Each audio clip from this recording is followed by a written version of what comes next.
All right, everybody, I want to thank you for coming out tonight. I appreciate your coming to our event. I'm Mike Connell. My business is Home and Business Services Unlimited. I am also the president of the Greater Boston Referral Networking group, which is the group that we're holding here tonight. Greg is the CEO of GNA Training. He is the gracious host that's allowing us to use his facilities here for a meeting tonight, and we're eating all his healthy junk food back there. Which is a big help to me, because that way I'm not eating it, right? Right, So, exactly. Thank you for that, everybody. That's the one hard part about coming to the workshops is, damn, I know there's going to be so much junk food, and I love junk food. But I'm going to turn it over to Greg. He's going to talk for just a few minutes, and we're going to be doing the benefits of referrals, but what's better than referrals? Introductions. So that's what we just did, was an introduction. So I always like to start with something funny, and I heard a story the other day about a guy who was very concerned that his wife was going deaf. So he went to the doctor and he asked the doctor for some advice, and the doctor said, well, here's what you want to do. When you get home, stand about 20 feet behind your wife when her back is towards you, and say something and see if she responds. So he gets home and he's like 20 feet behind her, and she's setting the table in the dining room. She doesn't even see him behind her. And he says, honey, what's for dinner? And she doesn't respond. So he walks about 5 feet closer and says, honey, what's for dinner? She still doesn't respond. So he gets like 10 feet behind. He says, honey, what's for dinner? She still doesn't respond. Now he gets like right up behind her. He says, honey, what's for dinner? She says, lasagna for the 4th time. Does anybody need some help with interpreting? See, he's the one that's deaf, not her. You got it. Okay, good. What? Okay, yeah. What? Not to brag, but I got it the first time. Okay, good. Yeah. Well, you're an attorney, so let's hope so. The rest of us are just, common sense people. He's just saying you got it. Yeah. So it's kind of late for me to train you on technique. I know it's been probably a long day. So I want to train you on something about mindset. What's better than a cold call as far as ways that we can generate leads and so forth to book appointments? What's better than a cold call? Anybody? Anything. Anything. Very good. Okay, let's get a little more specific. What are some other things you can do to generate leads and set appointments other than making cold calls? Referrals. Referrals. Excellent. What's better than a referral? Mike said it. Introductions. So here's the mindset that I'm hoping you'll adapt out of the little tiny talk that I'm going to do tonight, which most of it was me selling you on coming into workshops, but I can't help myself. You put me in front of 10 salespeople. It's like, you guys hear that story about the spider and the turtle? No? So there's a spider and a turtle on one side of the stream, and the spider wants to get to the other side, and he says to the turtle, will you give me a ride to the other side? And the turtle says, what, are you stupid? We're going to get halfway across that stream, and you're going to kill me. And the spider says, what, are you stupid? That's suicide. Turtle says, okay, hop on. So the turtle is paddling. They're halfway across the stream, and the spider just comes down and bites him right on the neck. And as paralysis is starting to set in, the turtle says to the spider, why'd you do that? And the spider says, I can't help it. It's my nature. Right? So you put me in front of a bunch of salespeople, I'm going to start selling. So I'm trying to get to the mindset thing, but I guess I'm not getting there quick enough. All right, here we go. Think about this. Last time, can anybody share the last time you got a referral? A name and a phone number, and somebody recommend you gave that person a call. Can anybody think of the last time you got one? I see a few hands go up. Okay, you got one. Okay, you actually remember it? Okay. So let me ask you this. The person that gave you the referral, if you had asked them if they could be kind enough to make an advance call to that referral and tell that person a little bit about how they know you and if they've had the experience of being your customer, their client, if you had asked them to share a little bit about that experience and what it was like for them, do you think they could have done it? Do you think they would have done it? What do you think? Yeah? Yes. Yeah? No? Yeah, I think in my last case it was more transactional. Someone called with a need. Yeah. They said, I can't help you, but why don't you try these people? So it was They said, I can't help you, but why don't you call these people? Yeah, so like affiliate, more of an affiliate referral than a. Oh, Like, had I asked them, would you refer me? He said, oh yeah, I'll keep you in mind, but he would have never, I did, yes, I don't want to get too much. Okay. Sorry, I don't want to derail you. the person, what's your first name, by the way? Me? Yeah, Sean. Sean, I'm Greg. I don't mean to be rude. Nice to meet you. Same here. And your first name? Nicole. Nicole, nice to meet you too. So, with your referral, do you think they could have made that advance call? I think they could have. Okay. How about with yours? Um, Would it have been appropriate? Not quite. Okay, so we're 2 for 4. So the 4 you raised your hands, 2 of you would have been appropriate. 50%. You want to raise your game. You want to get more results. Start to adopt that mentality.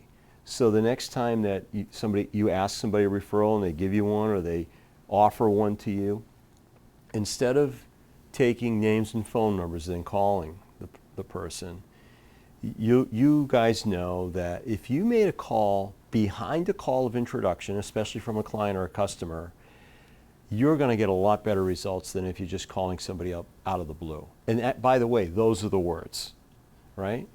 So if I were to say, if Catherine, if you were nice enough to offer me a referral, and I said to you, can I ask you for a favor? And you'd probably say, yeah, sure, right? Can you help me out here? I've always found that when I reach out to somebody behind a call of introduction rather than just out of the blue, it always goes so much nicer. Could you do that for me? Could you be kind enough to call them and let them know a little bit about how we met and the good we've done together, and then ask them if they'd like to hear from me, because I don't want to call them unless they'd like to hear from me. Right. Would you mind? Absolutely. Right, and that's the reaction that 1 out of 2 people will give you. Absolutely, not a problem. Now what's going to happen? They warm up that prospective client, and now when you call, you're well received. Now a couple of footnotes to that. You got to call them within 2 days, because introductions they're like bananas. They turn brown in a hurry, right? You call them 3 days later, like who? You know, a week later they won't even pick up the phone, right? They're in the witness protection program. But so that's really the only point I want to make with you guys tonight, because it is kind of late and I could do a lot of technique stuff, and I'm happy to field some questions on this, of course, but it's a mindset thing. Now let me give you one more footnote to that. When you get to the point in your career, and assuming you do, where you are so busy that you struggle to follow up on referrals, you will stop accepting referrals and you will only accept introductions. Are you buying it? Imagine yourself at that point where your time is so limited, you are so busy that you're actually struggling to follow up on leads and referrals. What would you then do to go to another level? Send a referral on to another practitioner. Well, yes, that is one, you can delegate it, right? Or send it on to somebody. It's like you're qualifying it. If they're not willing to make the introduction, then you're qualifying the referral. So what you might do is you qualify it as you get an introduction, and if they can't give you an introduction, then you send it along to somebody else as a referral. Because who cares? There's no introduction made, so you might as well give it to somebody else, because when they call up, it's, you know. To that person, an issue anyway. Yeah, right. You got it? And they may be able to repay the favor. True. You got a marker. So, you know, and here's something I'd like you to realize. Start to wear a sign on your forehead that says, I'm financially secure and I don't need the money. Now, if you're not there yet, you need the backup rule, fake it till you make it, right? But the reason why I'm suggesting this is that people love to do business with successful people. How many of you guys have had any work done on your house? You know, contractors. Okay. How many of you had a lesson learned when you went with the cheapest one? John Ruskin. We've all been there. Now you got it on video. That's payback. Right? So now the second time around, you're looking for that person that you can rely on, that looks successful, and even though they're going to charge you more probably, golly, at least it's not going to leak. At least they're going to get the job done on a timely basis. At least, you know, it's going to look great when it's done. People like to do business with successful people, you know. So how do you, when you say to somebody, hey, I'm successful, I'm a millionaire, what are they thinking? Well, there's possibilities here. What would they think? Hey, I'm successful, I'm a millionaire. What would the prospect think that you said that to? I don't need you. I don't need you. Because? Because if I got enough money. Well, if I'm the sales guy and I said to the prospect, hey, I'm successful, I'm a millionaire, right? What would the reaction of the average prospect be? Yeah, right. Yeah, right, don't believe you, or you're arrogant. It's not very good for bonding and rapport. Or So you're a you- con artist. You're a con artist, right? So but here's the thing I want you to realize. There are lots of other ways that you can show somebody that you're successful. And one of the ways that you can show somebody that you're successful is by getting introductions. Imagine somebody picked up the phone and believed in you so strongly that they talked to their friend about it. Now, I have a client, I'll give you an example of the strength of this. I have a client that 2 years ago sold his company for $80 million. His name is Dan Munson, company's CDS mapping service. And I trained Dan and his sales team for 4 or 5 years, and once a month, as part of that training, the other part of it was they would come to these meetings on an ongoing and regular basis that I invited you guys to sit in on. I would go to his office right down by Faneuil Hall once a month and do a half day's worth of, first I'd start off with an hour of coaching with Dan, then we bring his sales manager into it, and then he'd do a couple of hours of on-site training with his entire sales team. Dan sold the company again for 80 mil, right? He calls me up about 1.5 years ago. He's down in Florida, retired. He says, Greg, he says, I'm getting bored. I said, Dan, you got like millions of dollars in the bank, right? So enjoy yourself. He says, I am. I'm playing golf 3 times a week. I'm sailing. I'm doing all this stuff, but I'm getting bored.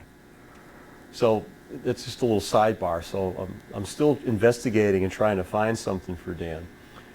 But Dan was playing golf with a buddy of his 2 weeks ago. He flew up here. He's got a place up here too.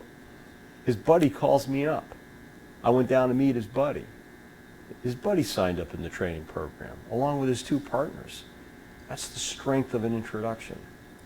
So raise the bar on yourself. I know it might be a little uncomfortable to ask people to provide you with an introduction, but you need to adopt, I'm suggesting, you don't need to do anything, I'm suggesting to you to adopt this mentality of what would you do if you were financially secure and you didn't need the money? And oh, by the way, if they don't want to give you a call of introduction, what have you lost? You're still going to get the name and the phone number. You can still call up on that, yeah. I'd like to meet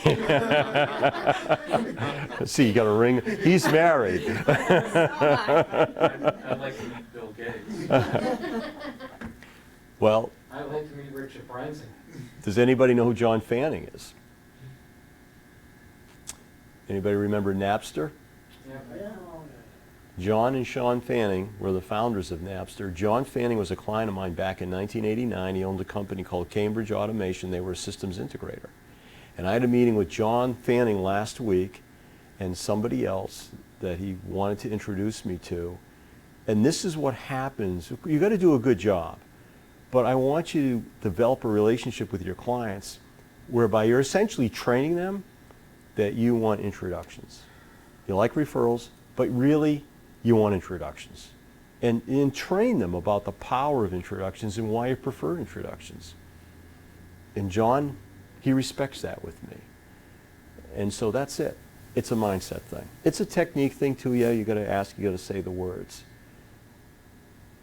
So can I kind of go around a little bit and just get a bit of a takeaway? I don't want to call in anybody, but what's a takeaway based on what we talked about? What did you get out of that? Maybe what are you going to stop doing? What are you going to start doing? Or if one thing that hit your hot button as I was sharing with you the idea here, what would it be? Who's okay with helping me out here?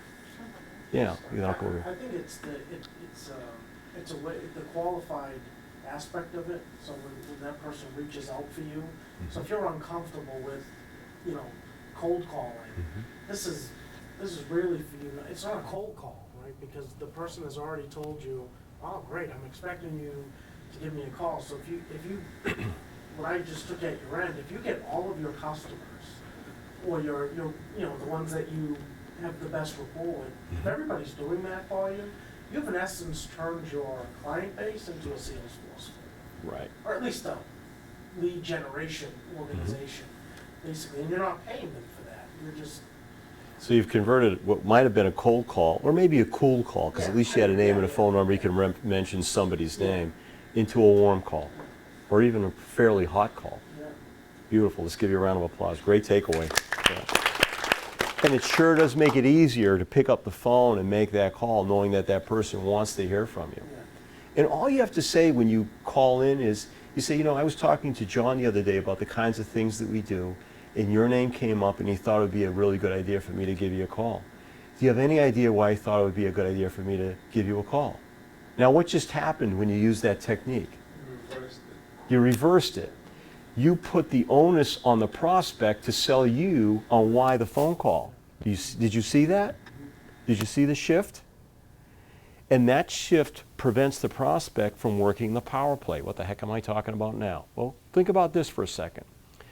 What are some of the words that society would use to describe salespeople in general? Not necessarily our words, but can anybody share one? Weasel. Weasel, dishonest, pushy, con artists. Okay, you got teacher over there. I agree, arrogant. Arrogant.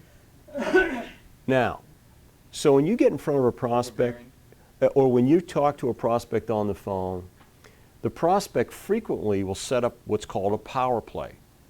A power play has the unfair effect of taking away from you what's rightfully yours and giving it to somebody else. How do they do that? When you get on the phone with them, they say things to you like, okay, yeah, so what do you got? What makes you better? Why should I consider you? You ever get that kind of reaction when you're making a prospecting call? The power play leads to the game. The game, again, has the unfair effect of taking away from you what's rightfully yours. So in other words, the game is, send me a quote, and then what do they do with the quote? Well, what could they do with the quote? And frequently happens with your quote. Throw it in the wastebasket. You could throw it in the wastebasket so that you wasted your time. Just leverage you against other. Yeah, use it as leverage against other vendors. Or if you're selling a sophisticated product or service, they could use your quote to write the spec on a request for quotation that they're sending out to others. Fair enough? You've probably seen it happen in your industry, sheet metal, right? You got it? You're giving them free consulting. You're giving them free consulting, and there's, you know, there's value to your knowledge. You got to consider it property. It's an asset, and as an asset, it's part of your intellectual property. Therefore, it must be protected. How do you do that? You have to stop the power plays in the games, and you have to get on this adult-adult relationship with your prospects. But what prospects frequently are trying to do is put us in subservient role, them in the almighty parent role and us in the child role. So that simple technique of why do you think it might have been a good idea for, you know, why do you suppose John thought it would be a good idea for us to talk, shifts it so now we're on an adult level and it keeps you out of the power play. But that's just the beginning of it. And that's why we have all these training programs that we run, and all we're really trying to do is get into a relationship with a prospect whereby they have something to gain and we have something to gain, as opposed to this subservient role that the prospect would try and put us in because of the perceptions of salespeople in general. Making sense? Pretty cool stuff, huh? But do you see it? You see the power play all the time. Do you have the techniques and the knowledge to circumvent that, to get a win-win? Because again, once you get wrapped up in that power play of that game, frequently we come out the loser. So the key is, number one, you've got to be able to spot the power play when it starts, and you've got to be able to call it, stop it. Now, even more advanced than that are techniques to prevent it from happening, because it's easier to prevent it than to try and get out of it. You can get out of it if you know what to do. It can be hard, though. Are you with me? You had a point you were going to make. I'm sorry, I shifted pretty quickly. I was only going to offer to help if you, but he gave you what you got. Okay. Any other takeaways before we kind of conclude the little training program?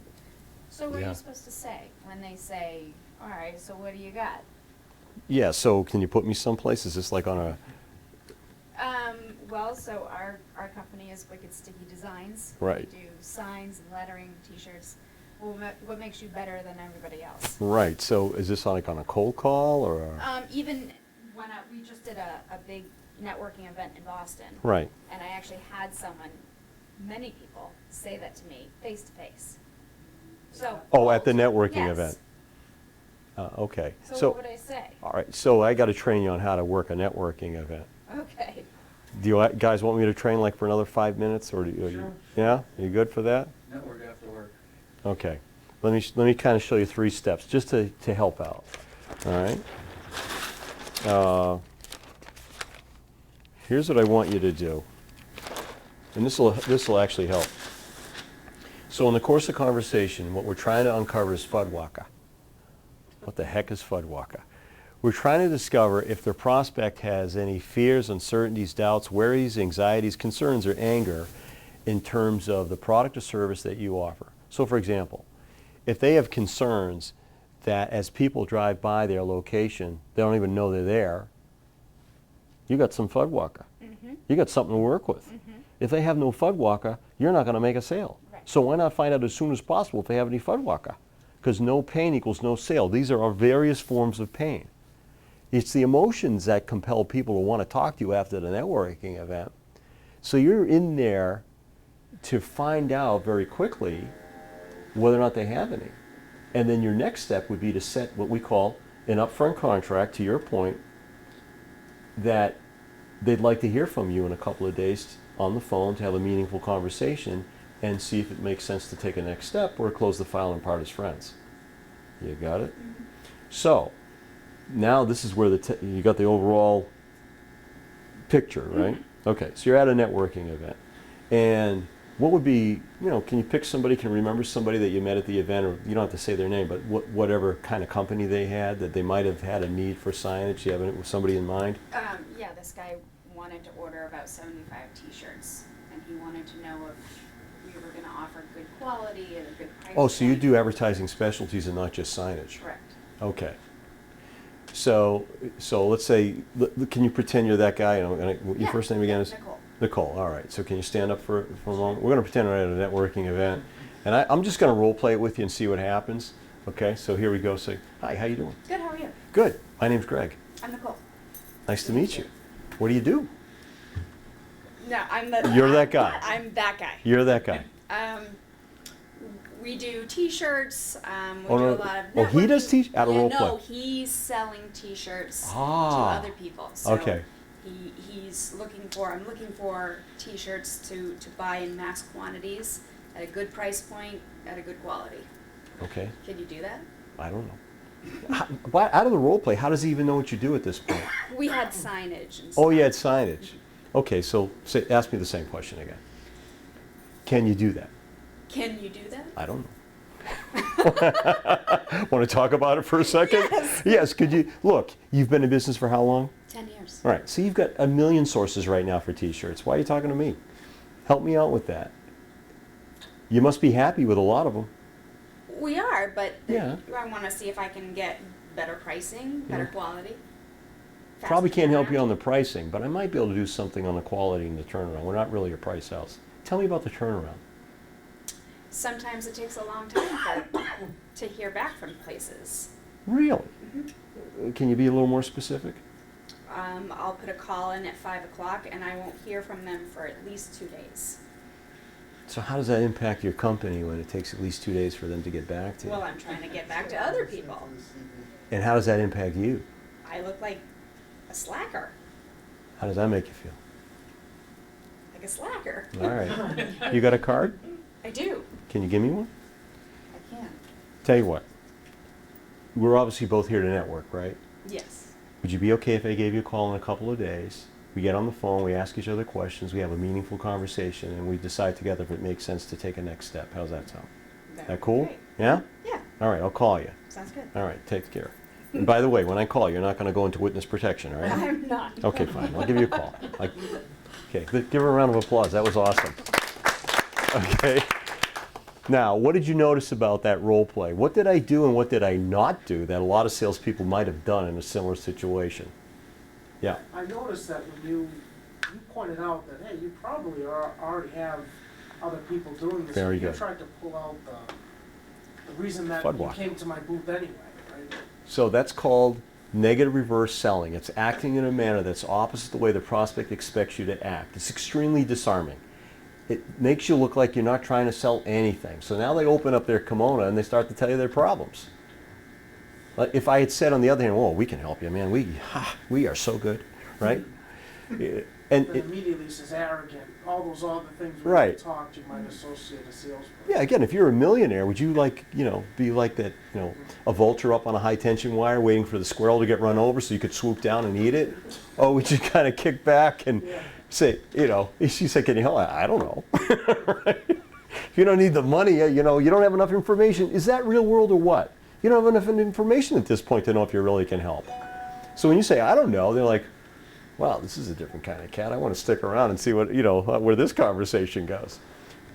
What else did you notice that I did not do that perhaps a traditional sales approach person would have done, or what did I do that was kind of struck you as a little bit different?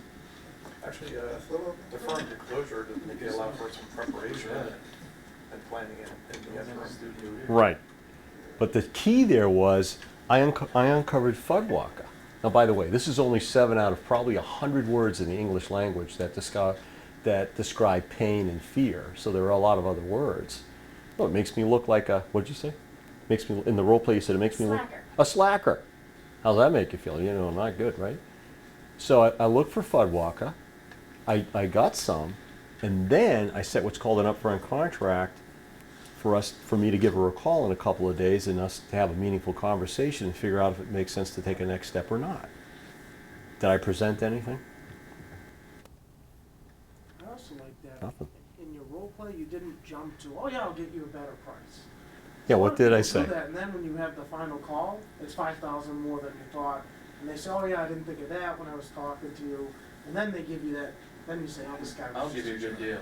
Yeah. Yeah, Also, people make better decisions when it's not a forced tempo, Yeah. for the most part. very much so. Well, you could say, I'll see what I can do. I didn't even say that. I said, I can't help you on price. I might be able to help you on quality and delivery. Can you tell me a little bit more about the delivery issue? So then we started a probe, and you guys recognized me using the pain funnel. Could you be You bit said more? you sounded just like the CDs, so that's a compliment to you. I just memorized them and repeat them. You got it? Got enough? You good? Come to a workshop. I'll go in depth with Why? you. Yeah. Because if you have pain, only if you have Fudwaka, otherwise don't sign up. But it's interesting though, sometimes people come out of curiosity and they don't have a lot of pain, but then they come to the workshop and they're like, oh my gosh, I'm leaving so much money on the table. I gotta learn this stuff, so I think we're done. Thank you. Give yourselves a round of applause. You were great.